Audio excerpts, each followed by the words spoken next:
കൂട്ടാക്കടയിൽ books and സ്റ്റേഷനറികളുടെ ശേഖരവുമായി NN books and stationeries പ്രവർത്തനം ആരംഭിച്ചു.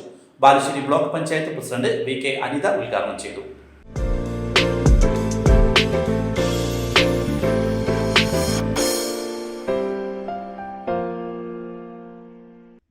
സ്കൂൾ തുറക്കുമ്പോൾ സാധനങ്ങൾക്കായി ഇനി നിങ്ങൾ അലയേണ്ടതില്ല.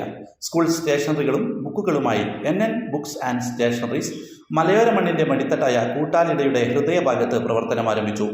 വിദ്യാർത്ഥികൾക്ക് ആവശ്യമായ നോട്ട്ബുക്കുകൾ, ബോക്സ്, വാട്ടർ ബോട്ടിൽ, കുട, ഫയലുകൾ, ബാഗുകൾ, മറ്റ് ഓഫീസ് സ്റ്റേഷനറീസ് എന്നിവ ഇവിടെ ലഭ്യമാണ്. NN ബുക്സ് ആൻഡ് സ്റ്റേഷനറീസിന്റെ ഉദ്ഘാടനം നാട്ടുകാരുടെയും മഹത് വ്യക്തികളുടെയും സാന്നിധ്യത്തിൽ Balussery block panchayat president VK Anitha, ward member RK Febin ലാലിന്റെ സാന്നിധ്യത്തിൽ നിർവഹിച്ചു. കുടുംബങ്ങളും രാഷ്ട്രീയ സാമൂഹിക രംഗത്തെ പ്രമുഖരും പങ്കെടുത്തു. ജിതേഷ് പുലരി, ട്രൂ വിഷൻ ന്യൂസ്, ബാലുശ്ശേരി. കൂടുതൽ വാർത്തകൾക്കും വിശേഷങ്ങൾക്കും ട്രൂ വിഷൻ ബാലുശ്ശേരി news.com സന്ദർശിക്കുക.